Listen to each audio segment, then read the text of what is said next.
Sa mismong oras na ito, 4 na tao ang desperadong hinahanap ng North Korean State Security Department. Ito ay dahil ang pamilya ng isang nangungunang elite scientist ng North Korea ay biglang naglaho sa gitna ng gabi. Ang mga taong tumanggap ng pinakamataas na pagtrato mula kay Kim Jong-un ay tinalikuran ang lahat upang tumakas. Ano ba ang natuklasan nila at nagpa siyang isugal ang kanilang buhay? At paano sila nakalusot sa matibay na lambat ng pagbabantay na parang pader na bakal upang matagpuan ang kalayaan? Mula ngayon, ikukwento ko sa inyo ang 96 na oras ng nakakakabang paglalakbay na iyon. Pakitandaan na, ang ilang nilalaman ay binago upang matiyak ang kaligtasan ng mga karakter. Ako si Ran. Maniniwala ba kayo kung sasabihin kong nagpaliwanag ako ng equation ng nuclear fusion sa harap mismo ni Kim Jong-un? Higit pa rito, noong 11 taong gulang pa lamang ako, nang isabit ko ang aking pangalawang gintong medalya sa International Physics Olympiad, tinawag akong kinabukasan ng agham ng North Korea. Nakatayo sa plataporma ng parangal, habang dahan-dahang itinatanghal ang watawat ng aking inang bayan, tumulo ang aking luha. O, dakilang Marshal, iaalay ko po sa inyo ang karangalan na ito. Ang aking malakas na hiyaw ay nai-broadcast ng live sa buong mundo. Kinabukasan, pagbalik ko sa Pyongyang, isang hindi kapani-paniwalang bagay ang nangyari. Kasama Ran, ipinapatawag ka ng mahal na Marshal upang makipagkita agad. 3 ahente ng Security Department ang dumating sa aming bahay madaling araw. Ang aking ama ay isang propesor ng nuclear physics sa Kim Il-sung University. Ang aking ina ay isang biotechnology researcher. Ngunit sa harap ng mga ahente ng seguridad na dumating sa oras na iyon, wala silang nagawa kundi manginig. Ano ang problema? Nanginginig ang boses ng aking ama. Ito ay magandang balita, Propesor. Ngumiti ang isang ahente ng seguridad na, bihira. Dinala ako sa isang pribadong mansyon sa Kumsusan Palace of the Sun. Nanginginig ang aking mga binti habang naglalakad sa marmol na pasilyo. Nang bumukas ang pinto, naroon talaga si Kim Jong-un. Nandito na ba ang ating Ran? Siya mismo ang lumapit at hinawakan ang aking kamay. Mukha siyang mas bata kaysa sa TV. Ano ang sinabi ng mga Pilipino? Tumawa siya at tinanong ang mga Pilipinong estudyante na nag-imbita sa akin sa University of the Philippines, Diliman. Ngunit matigas ko siyang tinanggihan at sinabing hindi ako maaaring lumayo sa yakap ng Marshal, ang tunay na Ran ko. Tumawa ng malakas si Kim Jong-un. Naghanda ako ng isang espesyal na regalo. Nang araw na iyon, ang aking pamilya ay binigyan ng isang high-end na apartment sa gitna ng Pyongyang. Isang bahay na halos 100 metro kuwadrado ang lawak. Nakatanggap din kami ng pinakamodernong kagamitan sa eksperimento mula sa Germany at ang pinakanakakagulat ay ang susunod na anunsyo. Mula ngayon, si Ran ay isang espesyal na mananaliksik ng National Fusion Research Institute. Naging fusion researcher ako sa edad na 17 ang pinakabata sa kasaysayan ng North Korea. Salamat, mahal na Marshal, umiiyak kong sinabi. Tiyak na gagawin kong isang superpower ng enerhiya ang ating republika. Mula kinabukasan, tuluyang nagbago ang aking buhay. Alas 5 ng umaga, gising, sumpa sa harap ng mga larawan nina Kim Il-sung, Kim Jong-il at Kim Jong-un. Alas 6, trabaho sa Fusion Research Institute, Researcher Ran. Gagawin natin ngayon ang eksperimento upang pahabain ang plasma confinement time. Ang mga senior researcher ay nagbigay ng espesyal na trato sa akin. Ang mga kagamitan na hindi maaaring hawakan ng ibang researcher hanggang sa edad 30 ay direktang pinamamahalaan ko. Kahit sa tanghalian, nagpapatuloy ang research. Kasama Ran, pakitingnan ang equation na ito. Hindi tumutugma ang field calculation. Mali po ang integral area dito. Subukang palitan po ng ganito. Nang baguhin ko ang formula, humanga ang mga senior. Iba talaga ang henyo. Sa gabi, may mga espesyal na pag-aaral ng ideolohiya. Ang Pilipinas ay isang kaawa-awang bansa na umaasa sa nuclear umbrella ng US. Ngunit tayo ay gagawa ng walang hanggang enerhiya gamit ang sarili nating fusion technology. Naniniwala ako sa mga salitang iyon ng bulag. Naniniwala ako na kapag nagtagumpay tayo sa fusion, mag-iinggit ang buong mundo. Ang aking nakababatang kapatid na si Doon ay 15 taong gulang pa lamang ngunit tinawag na computer genius. Kasama pa siya sa pagbuo ng pambansang security system. Ate, gumawa ako ng bagong encryption system sa security department ngayon. Ang galing mo, tunay na doon ko. Ang hapunan kasama ang buong pamilya ay laging masaya. Balita ko, muli na namang nagpakita ng kahusayan ang ating run ngayon. May pagmamalaking tanong ng aking ama. Nagtagumpay po ako na panatilihin ang plasma temperature ng dagdag pang 0.30 segundo. Napakagaling. Ang ating pamilya ang bumubuo sa kinabukasan ng ating inang bayan. Ang aking ina ay nakatanggap ng papuri mula kay Kim Jong-un dahil sa pagbuo ng genetic modification technique at ang aking ama ay nagpataas ng uranium enrichment efficiency ng 5%. Sa labas, kami ay isang perpektong pamilya ng mga siyentipiko. Ngunit ngayong naisip ko, laging may bakas ng pagkabalisa sa mga mata ng aking mga magulang, lalo na ang aking ama. Bawat tingin niya sa mga foreign academic journals ay humihinga siya ng malalim. Hindi ko alam noon, ngunit alam na pala niya ang katotohanan. Tuwing Sabado at Linggo, madalas kaming naglalakad ng pamilya sa tabi ng Daedong River. Sa mga pagkakataong iyon, madalas magsalita ng kakaiba ang aking ama. Ran, ano sa tingin mo ang pinakamahalaga para sa isang siyentipiko? Siyempre po, ang katapatan sa inang bayan. Tama, ngunit ang paghahanap sa katotohanan ay napakahalaga rin. Hindi ko naintindihan ang ibig sabihin ng mga salitang iyon noon. Sa pangalawang pagkikita namin kay Kim Jong-un, nakatanggap ako ng mas nakakagulat na alok. Sa susunod na taon, kumatawan ka sa atin sa International Scientific Forum sa Beijing. Ipaalam mo sa mundo ang ating mga fusion achievement. Isang karangalan po iyon, mahal na Marshal. Ipinatong ni Kim Jong-un ang kanyang kamay sa aking balikat. Sa pagkakaroon ng talentong tulad mo, kampante ako. Gaano kaya mag-iinggit ang mga siyentipikong Pilipino? Sa sasakyan pa uwi, kakaibang tahimik ang aking mga magulang. Si Doon lang, ang nakababata kong kapatid, ang masiglang nagsasalita. Ate, pupunta ka sa Beijing. Ang galing. Ngunit hindi ko talaga inaasahan noon na ang prestihiyosong imbitasyon iyon ang ganap na magpapabago sa kapalaran ng aming pamilya. Malapit ko nang matanto na ang araw na tila perpekto ay ang rurok pala ng isang buhay sa isang dambuhalang kulungan. Isang buwan na ang lumipas mula nang matanggap ko ang imbitasyon sa Beijing Forum at nagsimula na akong maghanda. Sa unang pagkakataon, nagkaroon ako ng pagkakataong tingnan ang mga banyagang dokumento. Kahit na ito ay mga dokumento na maingat na na-sensor, kahit sa loob nito, nakita ko pa rin ang mga nakakagulat na nilalaman. Ran, ang dokumentong ito ay top secret. Inabot sa akin ng security staff ng institute ang isang selyadong folder. Ito ang kasalukuyang estado ng fusion research ng China at Russia.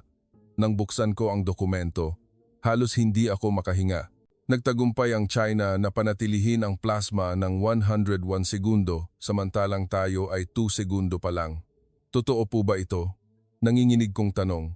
Baka propaganda lang iyan ng kanluran. Huwag masyadong maniwala. Ngunit ang mga numero ay hindi nagsisinungaling temperatura, pressure, magnetic field intensity. Lahat ng indicators ay eksakto.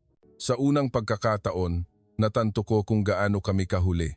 Nang gabing iyon, pumasok si Doon sa aking kwarto. Ate, tingnan mo ito. May inabot si Doon na USB. Ano ito? Nakita ko ito.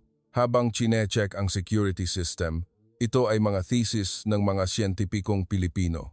Mabilis ang tibok ng puso ko. Ito ay malinaw na reactionary material. Doon, huwag mong tingnan ang mga ito. Curious ka rin, hindi ba? Kung tayo ba talaga ang pinakamagaling? Nang isaksak ko ang USB sa computer, bumukas ang isang kamangha-manghang mundo. University of the Philippines Diliman, De La Salle University, Ateneo de Manila University. Hindi mabilang na research achievements mula sa mga universidad sa Pilipinas ang lumitaw. Ang partikular na nakakagulat ay ang thesis ng isang Pilipino-Amerikanong siyentipiko, si Professor Elias Ramos. Siya ay na-nominate para sa Nobel Prize sa Physics sa edad na 35. Iyon ay ang tagumpay ng isang siyentipiko na ang mga magulang ay North Korean na nakamit sa isang malayang kapaligiran. Ate, tingnan mo ito. Itinuro ni Doon ang screen. Sa Pilipinas, kahit ang mga estudyante sa kolehiyo ay may kalayaan sa pagre-research at makasali sa international conferences. Tama na. Propaganda lang iyan ng Amerika. Ngunit ang boses ko ay wala ng anumang katiyakan. Ang experimental data at mga larawan sa thesis ay mga bagay na mahirap gawin. Kinabukasan, isang kakaibang bagay ang nangyari sa institute. Isang senior researcher ang biglang naglaho. Nasaan si Researcher Park? Tanong ko, inilipat sa isang lokal na research institute. Malamig na sagot ng direktor, ngunit alam ng lahat na siya ay inaresto dahil sa pagtatangkang maghanap ng karagdagang foreign academic journals.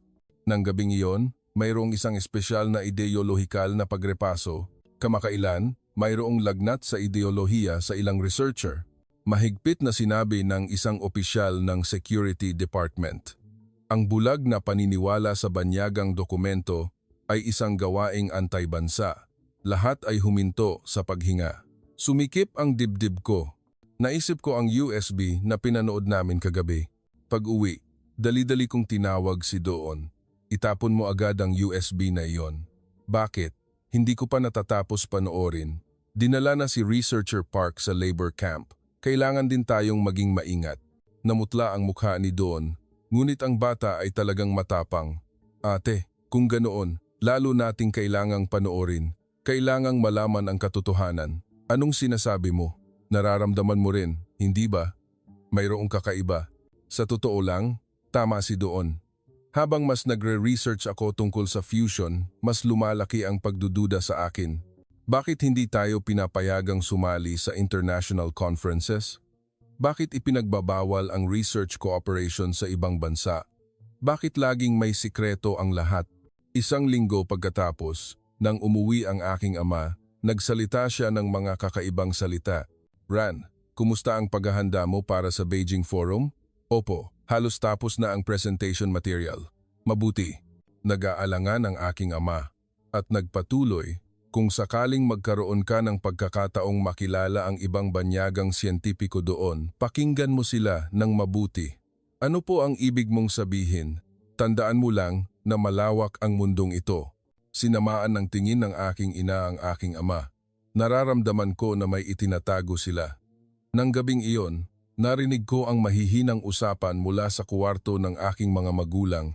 Masyadong mapanganib, malalaman ng mga bata. Nagsisimula ng magduda si Ran. Hindi natin ito maitatago ng matagal. Maghintay pa tayo ng kaunti. Kapag dumating ang tamang oras, hindi ko narinig ng malinaw ang kanilang sinabi. Ngunit lalong lumaki ang pagkabalisa. Kinabukasan, may isa pang nakakagulat na dinala si Doon. Ate, nahack ko ang security system at nahanap ko ito. Doon, ano ang ginawa mo? Makinig ka muna. Ang pamilya natin ay nasa ilalim ng special na surveillance. Ano? Ipinakita sa akin ni Doon ang screen. Sa file ng aming pamilya, mayroong isang pulang linya, level 1 surveillance. Bakit tayo sinusubaybayan? Marahil dahil madalas pumunta si tatay sa international conferences. Sa puntong ito, nagsimulang magtugma ang mga piraso. Ang malalim na paghinga ng aking ama, ang pagkabalisa sa mga mata ng aking ina, at ang banayad na tensyon sa loob ng bahay, pinaghihinalaan ng aming pamilya. Ate, ano ang gagawin natin ngayon? Sa unang pagkakataon, sumalakay ang takot. Naramdaman ko na humihigpit ang hawla na ginto. Ngunit hindi ko pa alam noon na ito ay simula pa lamang. Isang araw, nang isang buwan na lang bago ang Beijing Forum, umuwi ako mula sa Research Institute at nasaksihan ang isang kakaibang eksena sa harap ng bahay. Dalawang itim na sasakyan ang nakaparada sa harap ng aming apartment at ang mga ahente ng State Security Department ay papasok at palabas. Parang nalaglag ang puso ko.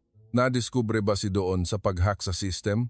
O dahil sa USB na iyon, nanginginig akong pumasok sa bahay at nakakagulat na kalmado pa rin ang aking mga magulang at si Doon sa sala, ngunit matindi ang ekspresyon ng lahat. Ano po ang problema? Maingat kong tanong. Routinary security check lang anak, sagot ng aking ama, ngunit nanginginig ang kanyang kamay. Ang mga ahente ng seguridad ay naghahalughog sa buong bahay, bookshelf, computer, kahit ang banyo. Professor R. Lumapit ang isang ahente na mukhang ang pinuno. Kailangan naming tingnan ang mga foreign conference materials ninyo. Nasa kwarto ko. Lahat iyan ay naaprubahang dokumento. Pumasok ang mga ahente sa study room at naghintay kami ng walang lakas huminga. Hinigpitan ni Duon ang aking kamay, basa sa pawis ang kanyang palad. Pagkatapos ng mga 30 minuto, lumabas ang isang ahente na may dalang kung ano. Ano ito? Itinaas niya ang isang USB. Parang tumigil ang pagtibok ng puso ko. Iyon ang USB na ibinigay ni Doon sa akin.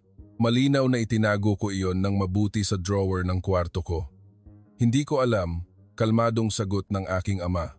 Ito ang unang beses kong makita ang bagay na ito. Ito ay natagpuan sa study room ni Professor R. Sa sandaling iyon, nagsalita ang aking ina.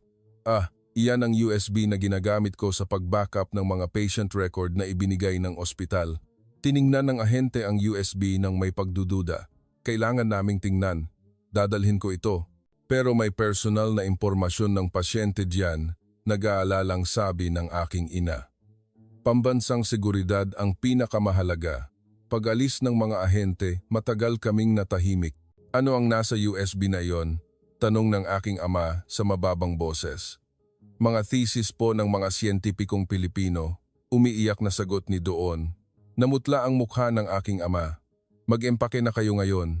Umalis na tayo, Min. Nagulat ang aking ina. Wala na tayong oras. Kapag chinek nila ang nilalaman, tapos na ang lahat. Sa sandaling iyon, tumunog ang doorbell. Lahat kami ay natigilan.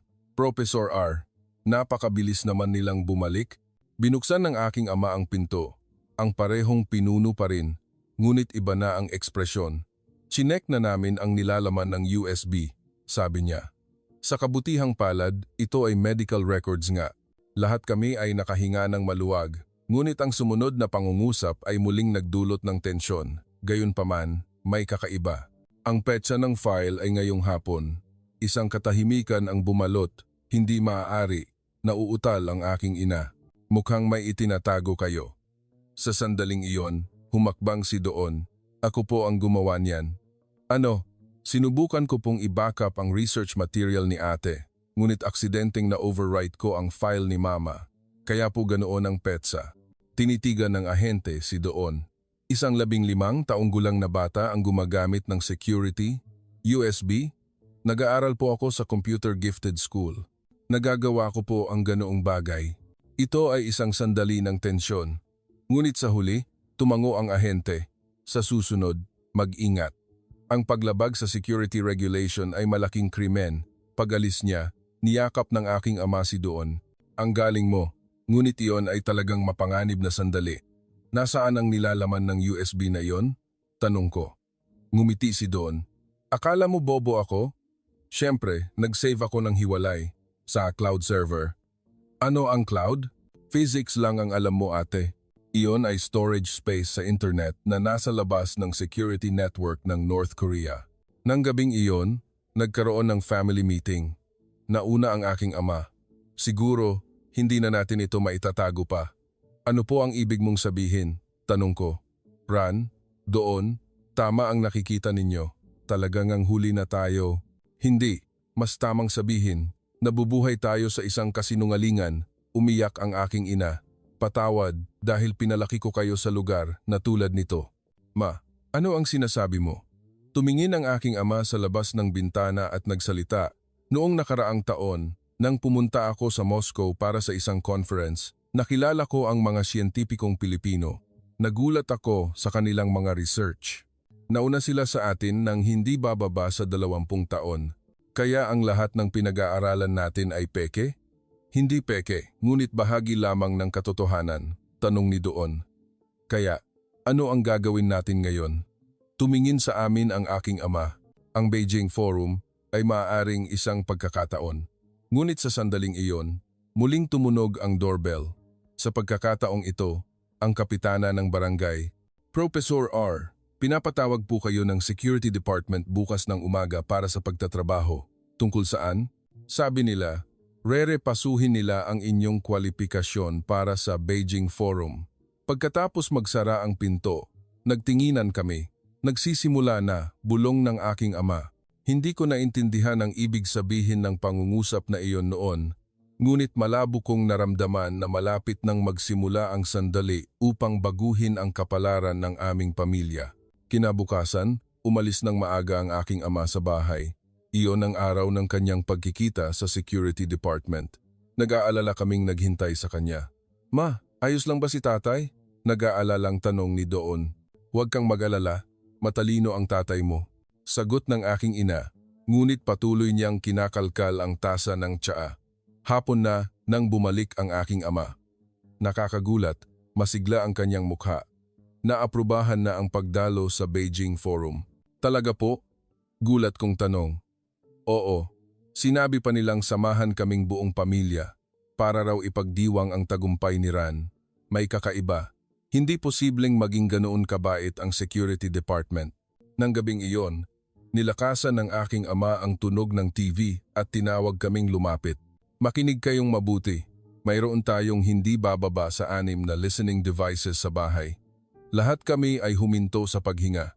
"Paano mo nalaman, tatay?" Bulong ni Doon. "Ngayon sa security department, pinalampas nila ako, sinusubukan nila tayo." Itinuro ng aking ama ang kisame at nagpatuloy, "Sala, kwarto, telepono, kahit ang banyo ay maaaring mayroon. Kaya, mula ngayon, kailangan nating umarte ng isang perpektong dula." "Dula?" tanong ko. "Oo, sa labas, isang tapat na pamilya ng siyentipiko." Tumigil ang aking ama at sumulat sa isang piraso ng papel. Ngunit sa loob, mga taong naghahanda para sa pagtakas. Natigilan kami nang basahin ang mga linyang iyon. Mabilis na sinunog ng aking ama ang papel. "Mula ngayon, ang mahalagang usapan ay sa labas lang. Sa bahay, puro salita lang ng katapatan." Mula noon, nagsimula ang kakaibang dobleng buhay ng aming pamilya.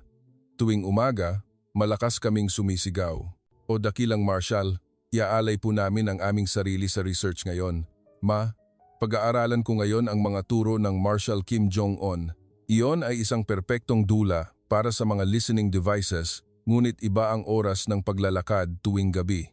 Habang naglalakad sa tabi ng Daedong River, ipinaliwanag ng aking ama ang tunay na plano.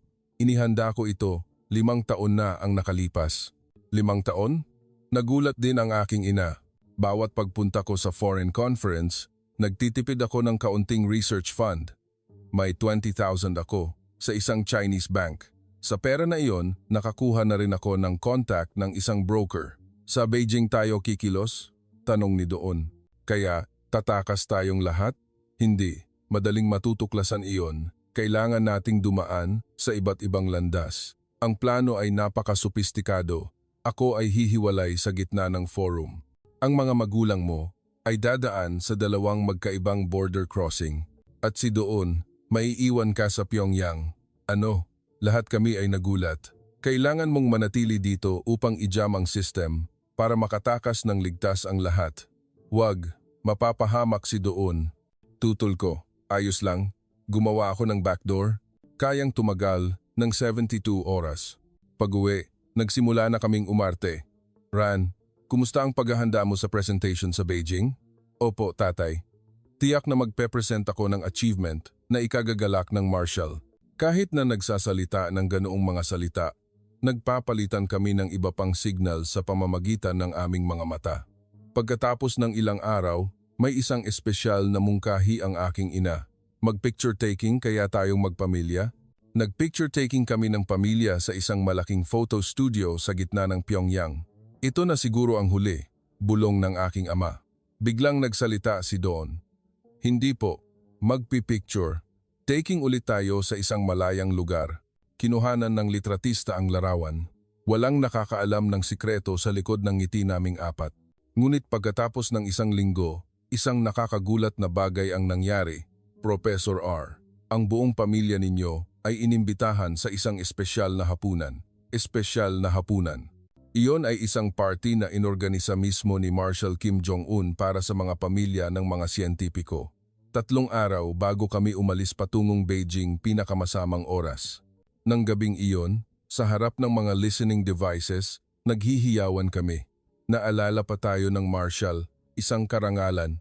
Ngunit nang magtipon kami sa banyo, iba ang aming pinag-usapan. Ito ay maaring bitag, nag-aalalang sabi ng aking ama. Ngunit hindi tayo maaaring hindi pumunta, buntong hininga ng aking ina. Sa kabaligtaran, ito ay pagkakataon, sabi ni Doon. Kung magpapakita tayo ng ganap na katapatan, hindi na sila magdududa. Dumating na ang araw ng mapanganib na hapunan. Nagsuot kami ng aming pinakamagandang damit at pumunta sa Kumsusan Palace of the Sun. Nandito na ang pamilya ni Professor R. Personal na binati kami ni Kim Jong-un. Balita ko, may malaking tagumpay na naman si Ran. Opo, mahal na Marshall. Sa pagkakataong ito, nagkaroon kami ng breakthrough sa plasma control technology. Habang masigasig akong nagpapaliwanag, ngumiti si Kim Jong-un nang may kasiyahan, ang paborito kong pamilya. Inaasahan ko ang magandang resulta sa Beijing. Tiningnan niya si Doon at nagtanong, balita ko, henyo ka sa computer hacking. Hindi po, sagot ni Doon. Mahal na Marshall, nag-aaral lang po ako para maglingkod sa inang bayan. Napakababa ng loob. Gusto ko yan. Sa buong hapunan, umarte kami bilang isang perpektong tapat na pamilya. Nang ihain ng dessert, may pahiwatig si Kim Jong-un. Kapag nasa ibang bansa, maraming tukso. Ngunit ang ating pamilya ay tiyak na hindi magbabago, hindi ba? Siyempre po, mahal na Marshall, matigas na sagot ng aking ama. Hindi namin kailanman malilimutan ang inyong kabutihan. Natapos ang hapunan at sa sasakyan pa uwi, lahat kami ay pagod na pagod. 3 araw na lang, Beijing. At doon, maaring maghiwalay na kami ng tuluyan. Ngunit para sa kalayaan, handa kaming harapin ang anumang panganib. 2 araw bago umalis patungong Beijing, nagsasagawa ako ng huling eksperimento sa Research Institute. Mayroong isang espesyal na dahilan sa pagkakataong ito. Inaayos ko ang lahat ng data upang ang mga junior ay makapagpatuloy ng research kapag wala na ako. Kasama ran, lumampas na sa 100 milyong degrees ang temperatura ng plasma. Sigaw ng aking assistant nang may pananabik. Iyon ang pinakamataas na record sa kasaysayan ng North Korea. Kalma lang. Ang problema ay ang sustaining time pa rin. Kalmado kong sagot, ngunit nakakaramdam ako ng pait sa loob. Walang nakakaalam na ang sandaling ito ang magiging huli kong eksperimento. Sa sandaling iyon, pumasok ang pinuno ng security team ng Institute. Researcher Ran, kailangan nating mag-final check sa presentation material mo sa Beijing. Opo, handa na po. Sa meeting room, maingat nilang sinuri ang aking presentation. Ang hinahanap nila ay hindi ang scientific error kundi ang problema sa ideolohiya. Mukhang masyadong binibigyang diin ng bahaging ito ang kahalagahan ng international cooperation. Uunahin ko ang self-reliant development ng Republika. At banggitin lang ang cooperation bilang supporting factor, mabuti. At kapag nakilala ang mga siyentipikong Pilipino, siyempre, kailangang ipakita natin ang ating superioridad. Tumango ang pinuno ng team ng may kasiyahan. Nang gabing iyon sa bahay, kumain kami ng huling hapunan kasama ang pamilya. Mukha itong isang ordinaryong pagkain, ngunit alam naming lahat na baka hindi na kami magkakasama ng ganito. Ran, malamig sa Beijing, huwag mong kalimutang magdala ng makapal na damit paalala ng aking ina tulad ng dati. Opo, ma, huwag kang mag-alala. Pagkatapos ng pagkain, pumasok si Doon sa aking kwarto. Ate, kunin mo ito. Iyon ay isang maliit na USB. Ano ito? Program na ginawa ko. Isang secure encrypted communication application para gamitin sa China. Doon, at ito ang aking pinakamahusay na obra maestra. Binuksan ni Doon ang laptop. Isang time bomb na itinanim ko sa North Korean Immigration Management System. Kapag nagpadala ako ng signal, mapaparalisa ang system sa loob ng 72 oras. Masyadong mapanganib. Paano kung madiskubre? Huwag kang mag-alala. Inihanda ko na rin ang sarili kong escape route. Nang gabing iyon, naghanda rin ang aking mga magulang para sa pamamaalam sa sarili nilang paraan. Inayos ng aking ama ang kanyang research notes at tinapos ng aking ina ang kanyang patient records. 3 ng madaling araw, sikreto kaming nagtipon sa rooftop. Ang tanawin ng gabi ng Pyongyang ay nababalot sa dilim. Naaalala na ba ng lahat ang emergency communication method, Chinek ng aking ama? Ang Baektusan Korean Restaurant sa Dandong, China. Sabay-sabay kaming sumagot. Kung mabigo ang isa, kailangang magpatuloy ang iba. Matigas na sinabi ng aking ina, mangako kayo. Sa umaga ng pag-alis, mas malakas naming isinigaw ang aming oath of loyalty kaysa sa dati. O dakilang Marshal, pupunta kami sa Beijing upang itaas ang estado ng inang bayan. Iyon ang huling dula para sa mga listening devices. Sa daan patungo sa airport, biglang sumigaw si Doon ng sakit ng tiyan. Kailangan kong pumunta sa ospital. Umiyak si Doon. Malapit na ang oras ng flight, nag-aalalang sabi ng aking ina. Ayos lang po, mauna na kayo ni ate. Susunod kami ni mama sa susunod na flight. Nangyari ang lahat ayon sa plano, sadyang naghiwalay kami sa pag-alis. Sa airport, sumakay kami ng aking ama sa flight patungong Beijing. Professor R, may isang security staff na sumama sa amin. Inaasahan na namin ito. Opo, mukhang medyo kinakabahan ako nang umalis ang eroplano. Tumingin ako sa labas ng bintana habang lumiliit ang Pyongyang. Sa loob ko, nagbulong ako, paalam. Aking inang bayan na parang kulungan. Nang dumating kami sa Beijing Airport, naghihintay na ang mga staff ng North Korean Embassy. Professor R, ihahatid na po namin kayo sa hotel. Salamat. Ngunit sa aking isip, malinaw na ang schedule ng pagtakas. 3 ng hapon sa ikalawang araw ng conference iyon ang pagkakataon. Pagkatapos mag-iwan ng bagahe sa hotel, pumunta kami ng aking ama upang tingnan ang conference venue. Tingnan mo ang lokasyon ng emergency exit na iyon, sabi ng aking ama. Opo, tatay. Ngunit sa conference hall, nakilala namin ang isang hindi inaasahan, Ransol. Lumingon ako, iyon, ang estudyanteng Pilipino na nakilala ko sa conference noong nakaraang taon, isang PhD researcher mula sa University of the Philippines, Diliman, na nagngangalang Miguel Tuazon. Ah, kumusta? Magpe-present ka rin ba ngayon? Ang presentation mo noong nakaraang taon ay talagang impressive. Sinusubaybayan ng security staff ang aming usapan. Kailangang mag-ingat. Opo, sa pagkakataong ito, naghanda ako ng mas advanced na research. Inaasahan ko iyan. Kung may pagkakataon, heto ang calling card ko. Gusto mo bang bisitahin ang laboratorio namin sa ibang pagkakataon? Salamat, ngunit hindi ako maaaring lumayo sa aking inang bayan. Sadyang nilakasan ko ang aking boses. Tumango ang security staff ng may kasiyahan. Nang gabing iyon, sa kwarto ng hotel, chinek namin ng aking ama ang plano sa huling pagkakataon. Siyempre, sa TV volume na nakamax. Bukas, darating si mama at Doon. Sa makalawa, kikilos tayo ayon sa plano. Naiintindihan ko, tatay. Ngunit kinabukasan, isang nakakagulat na balita ang dumating. Professor R. May balita mula sa Pyongyang. Dumating ang isang staff ng embassy na may seryosong mukha. Ang nakababatang kapatid ng inyong anak ay biglang inoperahan sa appendicitis kaya hindi po makakasama ang inyong asawa. Ano? Nagulat na tumayo ang aking ama. Parang nalaglag ang puso ko. Nabuking na ba ang plano? Matagumpay ang operasyon. Pagkatapos gumaling, susunod agad sila. Nagpalitan kami ng tingin ng aking ama. Ito ay maaaring signal ni Doon o maaari ring isang tunay na emergency. Nang gabing iyon, kinuha ko ang USB na ibinigay ni Doon. Nang i-run ko ang encrypted application, may mensahe. Ayon sa plano, 72 oras nagsisimula. Si Doon ito. Talagang kumilos ang bata sa system. Ngayon, wala nang atrasan. Bukas ang araw na magpapasya sa kapalaran ng aming pamilya. Ang unang gabi ng conference. Ginampanan ko ang huling papel sa reception dinner. Nakakagulat na napaka-develop na ng fusion technology ng North Korea. Humanga ang isang Chinese scientist. Ito ay simula pa lamang. Sa ilalim ng pamumuno ng dakilang Marshal Kim Jong-un, mas malalaking pag-unlad pa ang makakamit namin. Ngunit sa loob ko, nagbibilang na ako. 3 oras pa. Magiging isang malayang tao na ako. Sa umaga ng ikalawang araw ng conference, nagising ako ng mas maaga kaysa sa dati. Ngayon ang araw ng pinakamalaking presentation sa aking buhay at ang aking huling entablado. Ran, handa ka na ba? Kumatok ang aking ama. Opo, tatay. Ngunit alam naming dalawa na ang inihanda namin ngayon ay hindi presentation kundi isang pagtakas.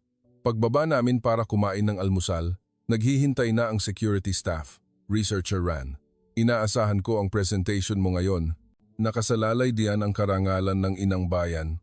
Gagawin ko po ang aking makakaya. Sa taxi patungo sa conference venue, Hinigpitan ng aking ama ang aking kamay. Iyon ay isang hindi nakasulat na paghihikayat. Alas, 10 ng umaga, sa wakas, ako na ang turn. Nakatayo ako sa harap ng mahigit 500 siyentipiko mula sa buong mundo. Hello, ako si Ran Sol mula sa Fusion Research Institute ng Democratic People's Republic of Korea. Nang magsimula ako, nakinig ng mabuti ang buong hall. Ang nilalaman na inihanda ko ay talagang breakthrough, isang bagong mathematical model para sa plasma control. Sa pamamagitan ng equation na ito, maaari naming pahabain ang plasma sustaining time ng 5 beses kaysa sa dati. May mga bulong ng paghanga mula sa mga upuan ng audience, lalo na ang mga siyentipiko mula sa US at Japan. Masigasig silang nagtatala. Nang matapos ang presentation, sunod-sunod ang mga tanong, isang kamangha-manghang tagumpay. May plano ba kayong makipagtulungan sa international research? Ito ang sandali, ang tanong na hinihintay ko. Lagi kaming bukas, dahil naniniwala kami na ang agham ay walang hangganan. Nanigas ang mukha ng security staff, ngunit huli na ang lahat. Nagpalakpakan ang audience, at maraming calling cards ang naabot sa aking kamay. Sa oras ng tanghalian, nagkita kami ng aking ama sa banyo, 3 ng hapon. Ayon sa plano, bulong ng aking ama. Kumusta po si mama at doon? Kumikilos sila sa sarili nilang paraan. Kailangan nating magtiwala. Nagsimula ang afternoon session. Sadyang umupo ako sa likod na hanay. 2.45. Tahimik akong tumayo. Nagkunwaring pupunta sa banyo at lumabas sa pasilyo. Ngunit sumunod ang security staff. Saan ka pupunta? Sa banyo. Sasama ako sa iyo. Mabilis ang tibok ng puso ko. Ngunit kalmado pa rin akong naglakad. Habang naghihintay siya sa pinto ng banyo, kinuha ko ang USB na ibinigay ni Doon. Mayroong tali na inihanda na sa bintana ng banyo. Inilagay iyon ng aking ama kagabi. Eksaktong 3, binuksan ko ang bintana at tumalon palabas. First floor lang, kaya hindi masyadong mataas. Researcher, researcher, umalingaw-ngaw ang sigaw ng security staff sa likod ko. Ngunit tumakbo lang ako ng tumakbo. Lumabas ako sa gusali sa pamamagitan ng isang predetermined emergency exit. Sumakay ako sa isang taxi at sumigaw, Beijing West. Mabilis. Kakaiba akong tiningnan ng driver, ngunit nang inabot ko ang isang 100 Chinese yuan, umalis siya agad. Sa sandaling iyon, tumunog ang telepono, ang aking ama. Nakatalon din ako, maghiwalay tayo ayon sa plano. Opo tatay, mag-ingat po. Sa West Station, hinanap ko ang ticket ng tren papuntang Xi'an na nabook na. Ang ticket ay ginawa gamit ang isang peking ID na nahack at ginawa ni Doon. Nang sumakay ako sa tren, umalingaw-ngaw ang sirena ng pulis sa likod. Mukhang inilabas na ang warrant of arrest. Doon, gumagana ba ang system mo? Sa sandaling iyon sa Pyongyang, si Doon ay nasa underground computer room ng State Security Department. Kasama Doon, na-check mo na ba ang system? Opo, walang abnormalidad. Ngunit tapos na ang lahat ng paghahanda ni Doon. Ang immigration management system, ang arrest network, kahit ang communication network ng Security Department, malapit nang gumana ang malware na itinanim niya. Samantala, ang aking ina ay nasa Onsong County Hospital, malapit sa Tumen River. Dr. Choi, kung natapos mo na ang pagbisita sa pasyente, maaari ka nang umuwi. Salamat! Ngunit gusto ko pang i-check ang pharmacy sandali bago umuwi. Nagkunwari ang aking ina na pumunta sa pharmacy at lumabas sa back door ng ospital. Isang broker na nakipag-ugnayan na nang maaga ang naghihintay sa isang truck. Ang aking ama ay dumadalo sa isang scientific conference sa Sinwiju. Professor R, narinig mo ba ang balita mula sa Beijing? Tanong ng isang kasamahan. Anong balita? Balita ko, naglaho raw ang anak mo sa conference. Nagkunwari ang aking ama na nagulat. Ano? Hindi maaari. Iyon ay isang perpektong dula. Sa katunayan, tapos na ring maghanda ang aking ama para sa pagtakas. Sa tren patungong Xi'an, chinek ko ang mensahe ni Doon. 59 oras na natitira, nagsisimula ng maging magulo ang system. Talagang ang nagsimulang maparalisa ang computer network ng North Korea. Ngunit biglang huminto ang tren. Pumasok ang ticket inspector at nagsimulang mag-check ng ID. Patingin ng ID. Nanginginig kong inabot ang peking ID. Maingat na tiningnan ng staff. Parang puputok ang puso ko. Ginyu, Ano ang ginagawa mo sa Beijing? Dumalo po ako sa scientific conference. Estudyante ka? Opo, HD researcher sa Tsinghua University. Sa kabutihang palad, perpekto ang peking impormasyon na ginawa ni Don at nakalusot ako. Binalik ng inspector ang ID at umalis. Ngunit masyadong maaga para maging kampante. Tumingin ako sa labas ng bintana, may pulis na naghihintay sa istasyon. Nagsisimula pa lang ang lahat. Ang 96-hour countdown ay tumatakbo pa rin, 59 oras pa. Matatapos ang programa ni Doon at bago iyon, kailangang makarating sa ligtas na lugar ang buong pamilya. Magtatagumpay ba kami? Tumakbo ulit ang tren at tumingin ako sa malawak na lupain ng China sa pamamagitan ng bintana. Iyon ang simula ng isang mahabang paglalakbay patungo sa kalayaan. Pagdating sa Xi'an, agad akong umalis sa istasyon ng tren at naghanap ng isang maliit na motel na nabook na ng maaga. Umaasa ako na gumagana pa rin ang Peking ID. Pagpasok ko sa kwarto, agad kong binuksan ang laptop at inaccess ang encrypted communication application na ginawa ni Doon. Ate, ligtas ka ba? Si Doon ito. Nakakonekta kami sa real time. Oo, nakarating na ako sa Xi'an. Nasa Pyongyang ka pa rin? Nasa computer room pa rin ako ng security department. Mas mabilis ang reaksyon ng system kaysa sa inaasahan ko. Ano ang ibig mong sabihin? Naglabas na ng National Warrant of Arrest ang North Korean government. Humingi na rin sila ng kooperasyon sa Chinese police. Ngunit gumagana ang virus na itinanim ko, kaya tuloy-tuloy ang error ng data. Biglang lumabas sa screen ang komplikadong code. Ano ito? Real-time tracking status. Ang pulang tuldok ay ang pulis na naghahanap sa iyo. Ang asul na tuldok ay ikaw. Nakakatakot tingnan ang screen. Nagtitipon ang mga pulang tuldok sa paligid ng Xi'an Station. Umalis ka sa motel na iyan ngayon. Dadating ang pulis sa loob ng 10 minuto. Dali-dali kong inimpake ang aking mga gamit, dala lang ang laptop, pasaporte at pera at lumabas sa backdoor. Saan ako pupunta? Teka muna, kinakalkula ko ang ruta papunta sa West Bus Terminal, doon sumakay ng bus papuntang Lanzhou. Sinunod ko ang direksyon ni Doon. Gusto kong sumakay ng taxi, ngunit masyadong mapanganib. Sa halip, umupa ako ng bisikleta. Sa sandaling iyon, may mensahe mula kay Mama, nakatawid na sa Tumen River. Nakilala na ang Chinese broker. Ran, mag-ingat ka. Sa kabutihang palad, ligtas na nakatawid ang aking ina, ngunit wala pa ring balita mula sa aking ama. Kahit na nag-aalala, kailangan kong magpatuloy sa paggalaw. Pagdating ko sa bus terminal, nagpadala agad si Doon ng mensahe. Ate, may problema. Sinimulan na ng Chinese police ang facial recognition system. Magsuot ka ng mask at sunglasses. Dali-dali akong pumasok sa isang tindahan malapit at bumili ng mask at sombrero, ngunit may problema sa pagbili ng ticket. Kailangang magpakita ng ID. Doon, gumagana pa ba ang Peking ID? Teka, chinek ko. Pagkatapos ng ilang sandali, sumagot si Doon. Hindi, na-blacklist na. Kailangang humanap ng ibang paraan. Sa sandaling iyon, nakita ko ang isang matandang babae na nahihirapan sa kanyang mabibigat na bagahe. Lola, tulungan ko po kayo. Naku, salamat ineng. Pupunta ka po sa Lanzhou, napakabigat ng bagahe. Isang ideya ang sumagi sa isip ko. Lola, tulungan ko po kayong dalhin ang bagahe at samahan ko rin po kayong bumili ng ticket. Pwede po bang bilhan niyo rin ako ng isa? Naiwan ko po kasi ang ID ko sa bahay. Oo, sige. Ang babait talaga ng mga kabataan ngayon. Salamat sa matandang babae, ligtas akong nakabili ng ticket ng bus. Sa bus, muling nakipag-ugnayan si Doon. Ate, nag-release ako ng fake news sa police system na pumunta ka raw sa Zhengzhou. Paano? Gumawa ako ng deepfake video mo at ipinasok sa security camera sa Zhengzhou Station. Kaya nilang makakuha ng 3 oras na pag-antala. Muli, naramdaman ko na ang aking nakababatang kapatid ay talagang isang henyo. Sa sandaling iyon, sa wakas, may balita mula sa aking ama, nakatawid na sa Amnok River, papunta sa Dandong. Ang lahat ay ayon sa plano, ligtas na nakatawid ang buong pamilya. Ngunit ito pa lang ang simula. Nagpadala si Doon ng isang nag-aalalang mensahe. Ate, masamang balita.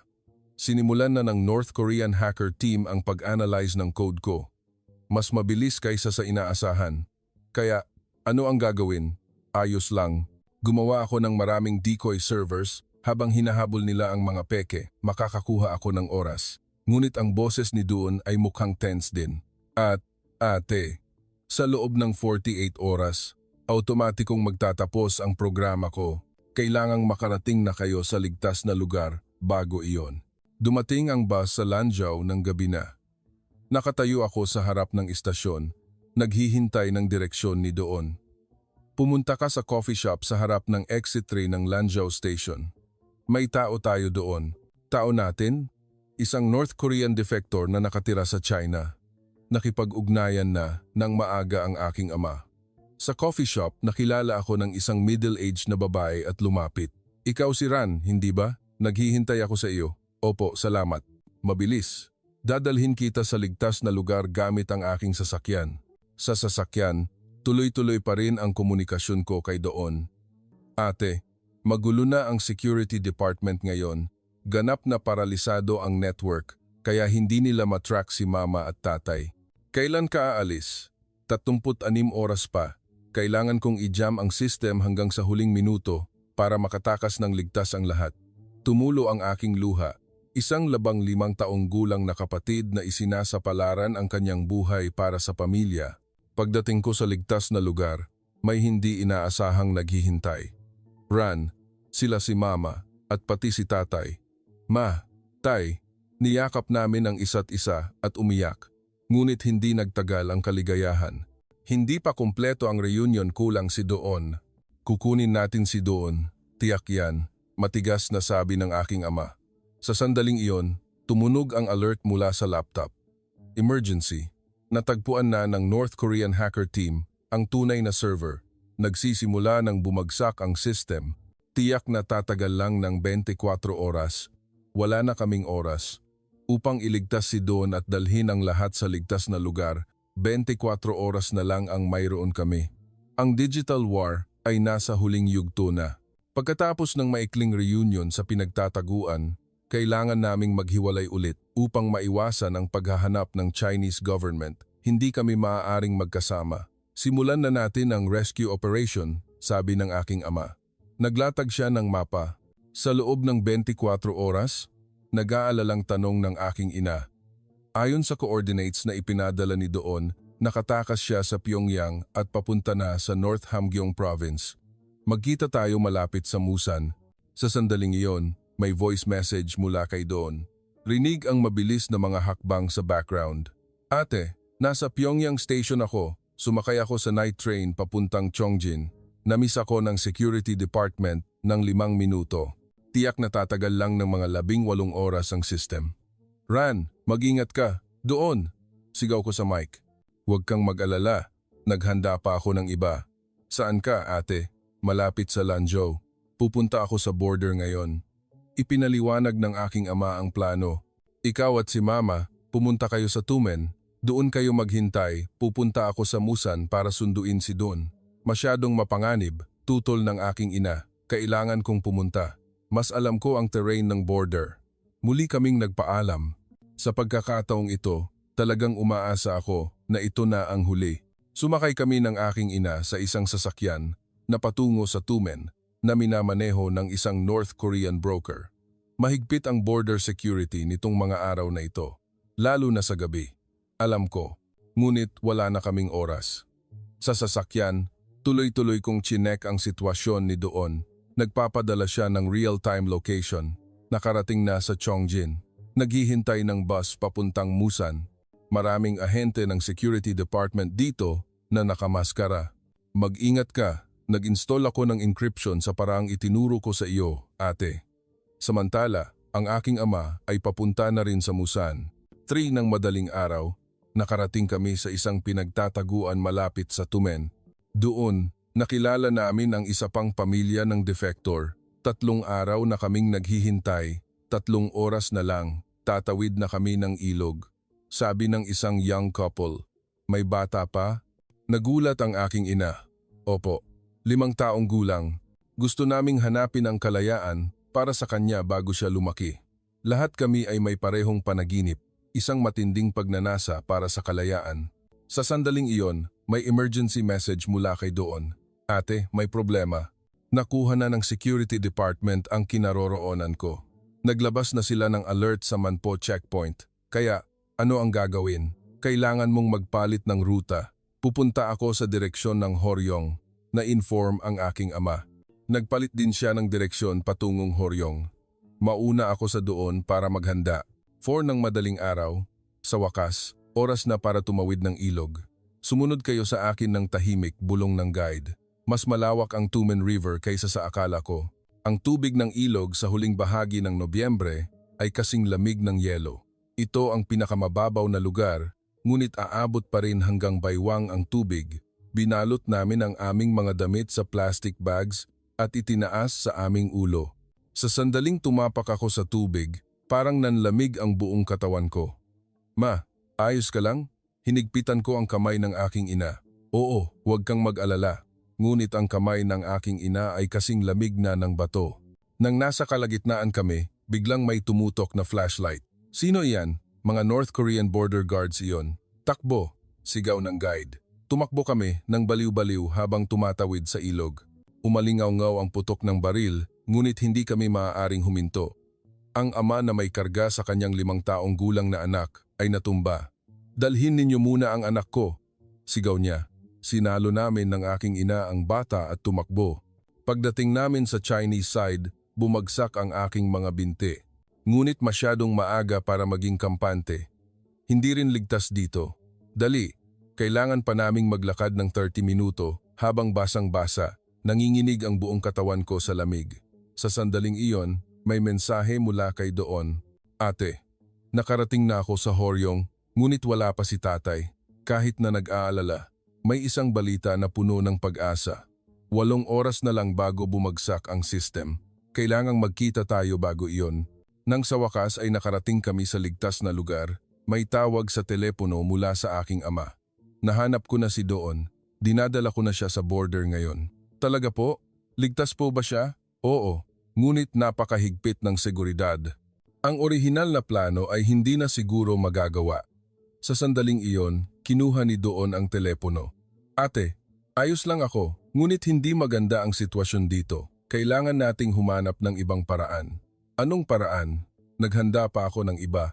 Isang virus na itinanim sa communication network ng border guards. Kayang maparalisa ng 10 minuto. Sapat na iyon. Kailangan itong maging sapat, wala ng ibang paraan. 5:30 ng madaling araw, nagsimula ang huling cyber attack ni Doon. Ngayon, Doon, sigaw ni Doon. Tumakbo kami ng aking ama patungo sa pampang ng ilog sa dilim. Kami naman sa Chinese side ay nagbigay ng signal gamit ang flashlight. Dito, sa direksyong ito, 10 minuto ang lumipas na parang isang siglo. Sa wakas, lumabas ang 2 anino. Dali! Wala na tayong oras! Humihingal na sumigaw si Doon. Nang ilang metro na lang ang natitira, nagsimulang umalingaw-ngaw ang alarm. Na-restore na ang communication network. Takbo! Itinulak ng aking ama si Doon. Umalingaw-ngaw ang putok ng baril, ngunit pareho silang ligtas na nakatapak sa Chinese soil. Doon, niyakap ko ng mahigpit ang aking kapatid. Ate, nagawa talaga natin. Ang 51 taong gulang na hacker genius ay puno ng putik ngunit nakangiti ng maliwanag. Kumusta ang system? Tanong ng aking ama. Sa loob ng 5 oras, ganap na itong marirecover. Sa oras na iyon, malayo na tayo. Sa wakas, nagkasama-sama kaming 4 na miyembro ng pamilya, ang malamig na tubig ng Tumen River o ang putok ng baril. Walang makakapigil sa amin. Ngayon, ang huling paglalakbay na lang ang natitira, patungo sa tunay na kalayaan. Pagkatapos tumawid sa Chinese border, kailangan naming lumipat agad sa loob ng bansa. Isang North Korean broker na tumutulong sa mga defector ang sumundo sa amin gamit ang isang lumang truck. Ngayon pa lang talaga nagsisimula, sabi ng broker. Chinese Police, North Korean Security Department, lahat sila ay naghahanap sa inyo. Sa sasakyan, bukod sa aming pamilya, may 6 pang defector. Lahat ay may parehong panaginip. 8 oras na biyahe sa sasakyan, pagkatapos ay 2 araw na tren papuntang Kunming, at mula doon, 1 pang araw papunta sa border ng Laos. Ipinaliwanag ng broker ang ruta. Binuksan ni Doon ang laptop. 3 oras na lang bago ganap na mare-recover ang system, pagkatapos nito, mabubunyag ang lahat ng aming kilos. Ayos lang, tinapik ng aking ama ang balikat ni Doon. Sapat na ang oras na nakuha mo.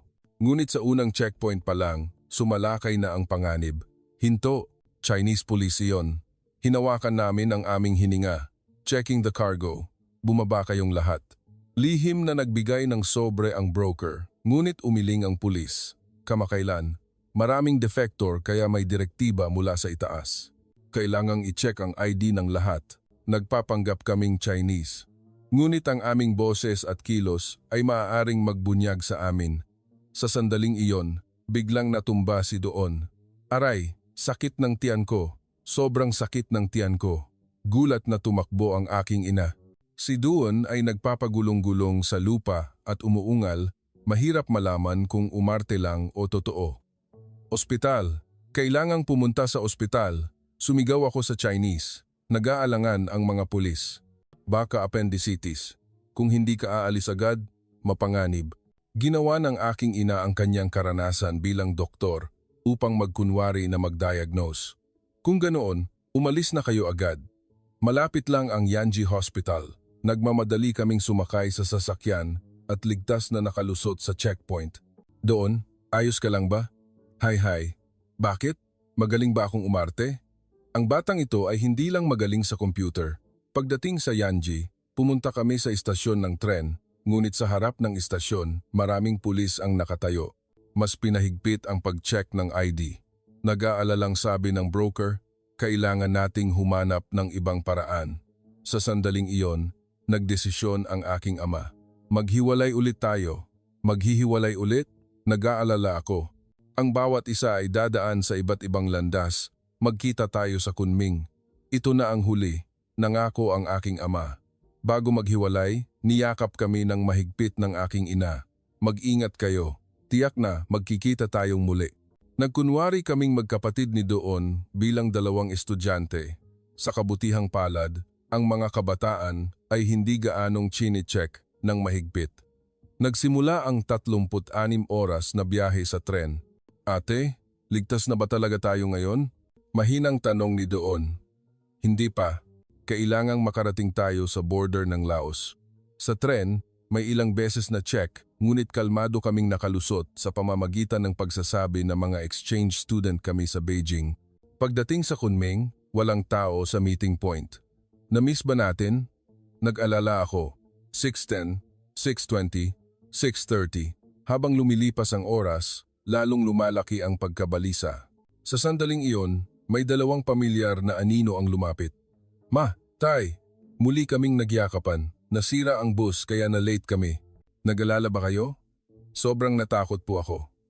Ngayon, ang huling yugto na lang ang natitira patungo sa border ng Laos. 4 ng madaling araw, sumakay kami ng aming pamilya at ng iba pang defector sa isang truck, 8 oras pa papunta sa border. Sa gitna, kailangang maglakad sa gubat, ipinaliwanag ng broker. Ang paglalakad sa gubat ay mas mahirap kaysa sa inaasahan. Mag-ingat sa inyong mga paa, baka may ahas, mainit, mahalumigmig at walang katapusang matatarik na daanan. Ate, hindi ko na kaya, naupo si Doon. Konting tiis pa, malapit na tayo. Nagtulungan kami na maglakad sa loob ng 6 na oras. Sa wakas, huminto ang guide, iyon ang Mekong River. Sa kabilang panig, Laos na.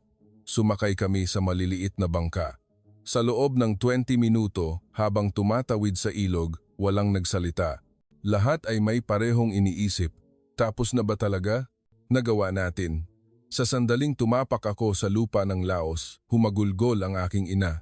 Ngayon, malaya na talaga tayo, hindi ba? Ngunit hindi pa tapos ang paglalakbay. Kailangan naming dumaan sa Laos upang makarating sa Thailand. Pagkatapos ng 2 araw, nakatayo kami sa harap ng Philippine Embassy sa Bangkok. Kami po ay mga refugee, humihingi po kami ng tulong.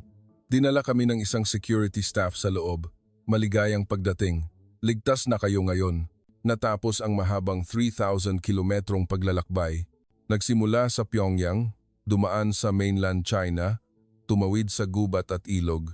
Sa wakas, nakatayo kami sa pintuan ng kalayaan. Doon, nagawa talaga natin. Opo ate, ngayon pa lang nagsisimula.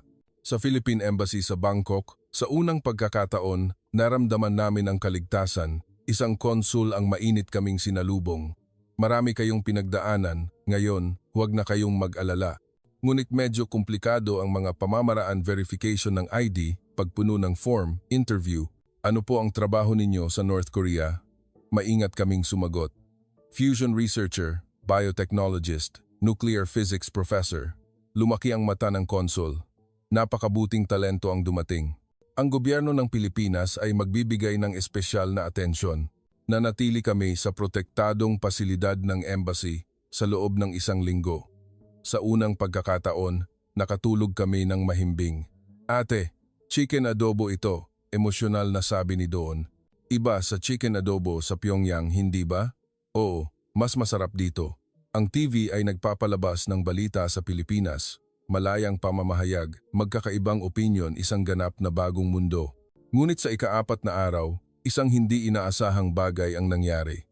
Pamilya ni Professor R, sabi ng isang security staff mula sa Pilipinas.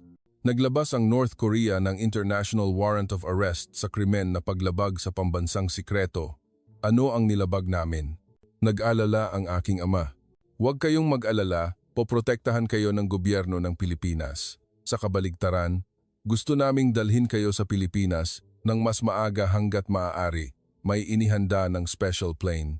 Ang mga karaniwang defector ay kailangang maghintay ng buwan. Kami, 1 linggo pa lang, ay nakaalis na. Bakit po kami ginagawan ng espesyal na trato? Tanong ko. Sa totoo lang, malaking tulong ang inyong kaalaman at karanasan sa Pilipinas, lalo na ikaw, Ran. Kahit sa pag-akyat sa eroplano, hindi ako makapaniwala sa katotohanan. Pupunta na talaga tayo sa Pilipinas? Dear passengers, we will arrive at Ninoy Aquino International Airport in 4 hours. Nang marinig ang anunsyo sa eroplano, hinawakan naming magkakamay ang isa't isa. Sa wakas, umiyak ang aking ina. Ang tanawin ng mga ulap sa labas ng bintana ay kasing ganda ng isang panaginip. Sa sandaling iyon, nagtanong si Doon, Ate, pagdating natin sa Pilipinas, ano ang gusto mong gawin una? Gusto kong mag-research ng malaya. Mag-research para sa tunay na agham. Gusto kong mag-Google. Haha, estudyante ka pa lang ng high school. Exception ang henyo. Mabilis na lumipas ang oras. Malapit na tayong lumapag. Nang bumaba ang eroplano, nagsimulang lumabas ang mga ilaw sa labas ng bintana. Ito ba ang Maynila? Humanga si Don. Isang walang katapusang karagatan ng mga ilaw, hindi maihahambing sa Pyongyang. 2N, ng madaling araw, lumapag ang eroplano sa Ninoy Aquino International Airport. Maligayang pagdating sa Pilipinas. Ang pagbati ng flight attendant ay muli kaming nagpaiyak. Ang sandali ng pagdaan sa immigration counter ang pinaka-emosyonal. Ano po ang layunin ng inyong biyahe? Refugee? Hindi. Dumating po kami upang maging mamamayan ng Pilipinas. Ngumiti ang staff at nag-stamp. Maligayang pagdating. Pagdating sa airport lounge, naghihintay na ang mga security staff. Dahil sa espesyal na proteksyon, dadalhin namin kayo sa isang ligtas na lugar. Sa sasakyan papasok sa Maynila, tiningnan namin ang tanawin sa labas. Ang taas ng mga gusali, tuloy-tuloy na humanga si Doon. Bakit napakaraming ilaw? 140 oras na lungsod, paliwanag ko. Pagdating namin sa support center, umaga na. Dito, sasali kayo sa 12 balinggong integration training. Pagkatapos mabigyan ng kuwarto at mailagay ang mga bagahe, hindi pa rin ako makapaniwala. Talaga bang nakarating na tayo sa Pilipinas, ma? Tanong ko. Oo anak. Ngayon, malaya na tayo. Ang unang linggo ay lumipas ng may pagkamangha. Demokrasya, market economy, lipunan ng Pilipinas, napakaraming kailangang pag-aralan. Malaya bang bumoto ang mga tao? Nagulat ang aking ama. Pwedeng murahin ang presidente nang hindi inaresto? Hindi makapaniwala si Doon. Ang pinaka-nakakagulat ay ang internet. Maaari mong hanapin ang lahat, walang limitasyon. Si Doon ay parang nakatuklas ng isang bagong mundo. Ate, may libu-libong physics lecture sa YouTube. Libre pa. Nagulat din ako. Maaari kong panoorin ang mga lectures mula sa MIT, Stanford. Ito ang tunay na mundo. Sa ikalawang linggo, nagkaroon ng isang espesyal na pagpupulong. Interesado sa inyo ang University of the Philippines Diliman. Nag-alok sila ng special admission. Talaga po, ang bata, si Don, ay maaari ring mag-exam sa Philippine Science High School. Mga alok na parang panaginip.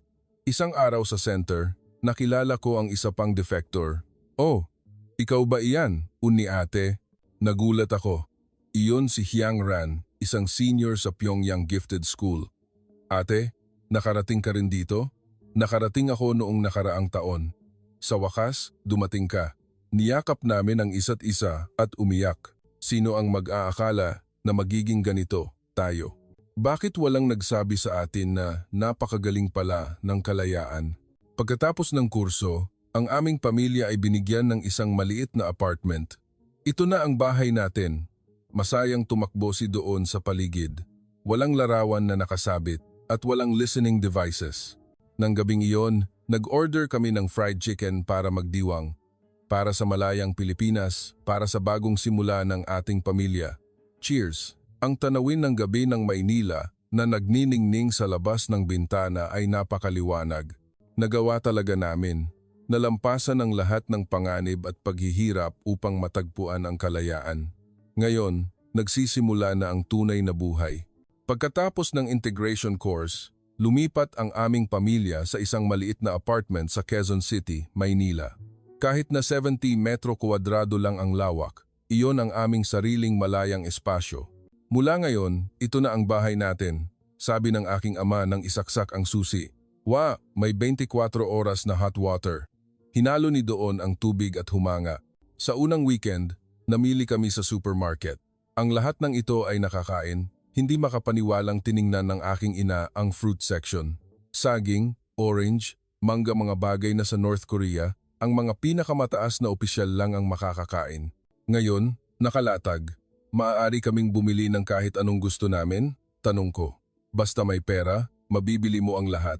Ngumiti ang staff ng supermarket. Ang pagbabayad gamit ang card sa counter ay bago rin. Maaari kang bumili ng mga bagay ng walang cash. Pag-uwi at paghahanda ng hapunan, biglang umiyak ang aking ina. Bakit ma? Sobra akong masaya. Ang normal na buhay na tulad nito ay parang panaginip. Lunes, pumunta ako sa University of the Philippines Diliman para sa interview. Miss Ransol, sabihin mo sa amin ang tungkol sa iyong research experience sa North Korea. Sumali po ako sa fusion research. Sa larangan ng plasma control, nagulat ang mga propesor at nagtanong ng sunod-sunod. Sa ganoong edad, ganoong research, nakakagulat, ngunit maraming limitasyon. Ngayon, gusto kong mag-research ng malaya. Pagkatapos ng isang linggo, nakatanggap ako ng admission letter. Ate, nakapasa ka. Mas masaya pa si Doon kaysa sa akin. Si Doon ay nakakuha rin ng kamangha-manghang resulta sa entrance exam ng Philippine Science High School. 15 taong gulang pa lang, ganyan na ang programming skill. Saan ka nag-aral? Self-study po habang nahahack ang North Korean security system. Tapat na sagot ni Doon.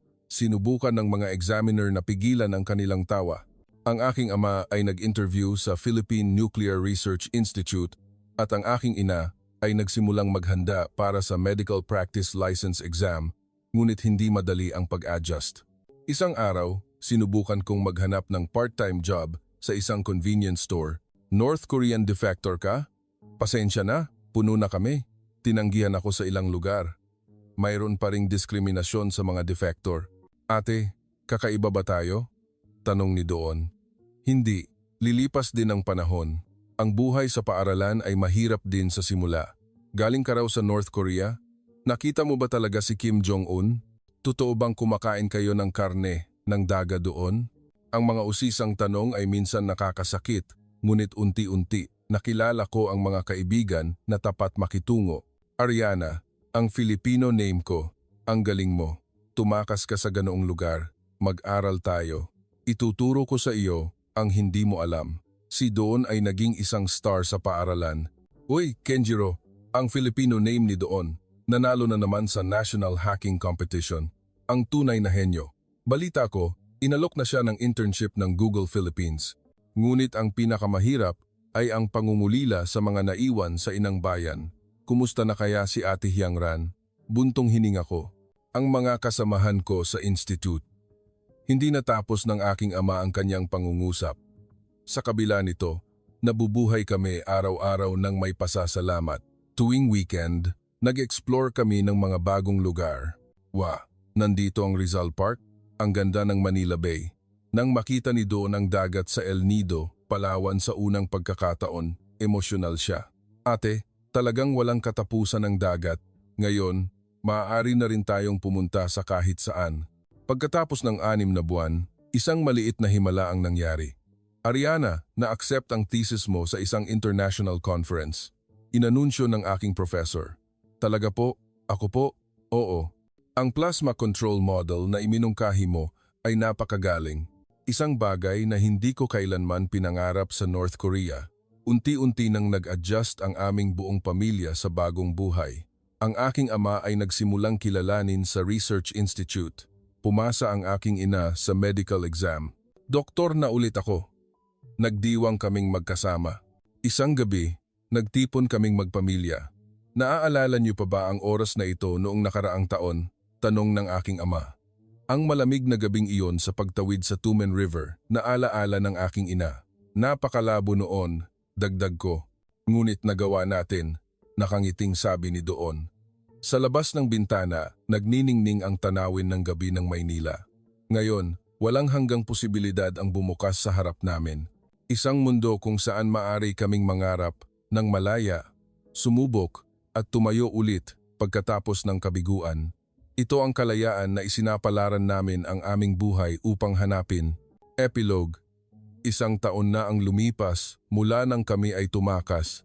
Nagpapatuloy ako sa fusion research sa University of the Philippines Diliman at ang plasma control theory na ni-research ko sa North Korea ay nagsimula ng makakuha ng international attention.